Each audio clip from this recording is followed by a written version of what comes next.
Nous, les membres de l'association, tenons tout d'abord à remercier de près comme de loin tous ceux qui ont aidé et apporté leur soutien à notre cause, qui perdure depuis le 21 décembre 2018, soit 14 jours. Pour rappel de ces causes, de ce blocus lié à des faits graves, des violences, viols, agressions, arrestations abusives dans les mosquées, lieux de culte, qui se sont déroulés dans notre région de Yélimané, avec pour point de départ la ville de Kontiga. Et cela s'est propagé dans d'autres villes du cercle. Aujourd'hui, 87 personnes sont toujours en détention abusive, soit 81 hommes et 6 femmes. Ils sont pour nous des prisonniers politiques. Plus de 50 militaires sont toujours présents dans la ville de Kontiga, avec tout le climat de mal-être et d'insécurité pour les habitants. Nous sommes conscients de la gêne que cette fermeture a générée pour nos concitoyens et habitants des alentours. Nous ne pouvions rester silencieux sur ce drame qui touche nos sœurs, nos frères maliens.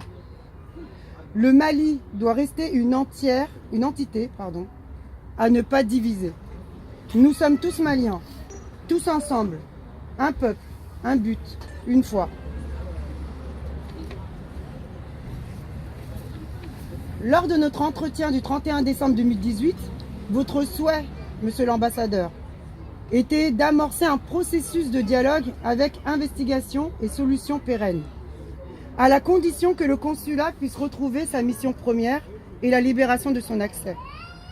Nous, l'association, nous vous rejoignons pleinement dans ce process, car nous savons que le dialogue mène à la confiance et à des résultats. Nous croyons comme vous à ce processus et à ses bienfaits. Et nous aurions aimé votre présence, monsieur l'ambassadeur, à nos côtés, pour que vous puissiez l'affirmer vous-même, à moins qu'un représentant du consul ne le fasse. Y a-t-il un représentant du consul? Pas du tout. Voilà. Donc, nous sommes en accord avec vous et ce travail doit être fait sérieusement et sereinement. Un travail d'ensemble que nous allons produire en commun. Nous plaçons en vous toutes nos croyances pour une sortie de crise au plus vite, car vous représentez pour nous l'État malien. J'aimerais faire référence à notre hymne national, écrit par le défunt Seydou Bandia Kouaté, écrivain et homme politique, qui nous a quittés le 28 décembre 2018, à 90 ans. Paix à son âme. Cet hymne a été adopté par la loi 67-72 du 9 août 1962 par l'État malien. Dans cet extrait que je vais vous lire, il dit « Debout ville et campagne, debout femmes, jeunes et vieux, pour la patrie en marche, vers l'avenir radieux. Pour notre dignité, renforçons bien nos rangs. Pour le salut public, forgeons le bien commun.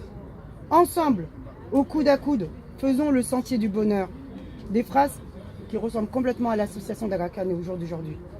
Nous, l'association, vous annonçons ainsi qu'à l'ensemble des personnes ici présentes, l'arrêt du blocus pour un temps déterminé. Ce communiqué vient des membres du Dagakane Yélimané. Merci. Merci beaucoup. Merci.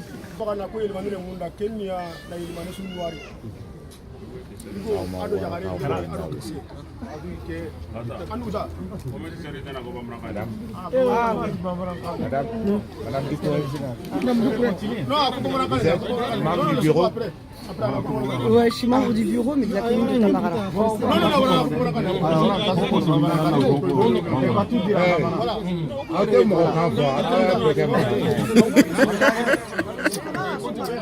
Ça m'a fait français là.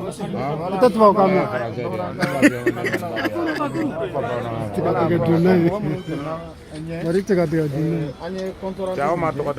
Concernant ambassadeur Mali français du le 31 décembre Qatar a fait. Donc au Swabou qui era le haut conseil des Maliens de l'extérieur. Demba Jabira donc Demba Jabira. Donc Demba Jabira allait de haut conseil des Maliens de l'extérieur en France. Donc aya ñina fait maraka de do comme Antoya aller de la canne Nyamrobaye. Donc vraiment en cas fait nous diara e kosabe. Ya ñina fait angata ambassadeur fait kata kuma fait. Donc on a assez ka ñon famu blocus ani an fana ka degun ye min ye an ka se k'a expliquer a ye donc a fana ka jago ye min ye a ka se k'o fɔ an ɲɛna donc an y'o taama in de kɛ le 31 décembre o taama in kɔnɔna na ɲɛmɔgɔ y'a jira n'o ye monsieur l'ambassadeur ye k'a fɔ ko vraiment a y'a dɔn k'a fɔ ko an bɛ yan ale yɛrɛ y'a fɔ an ɲɛna fana ka jɛya k'a fɔ ko a ye mɔgɔw wuli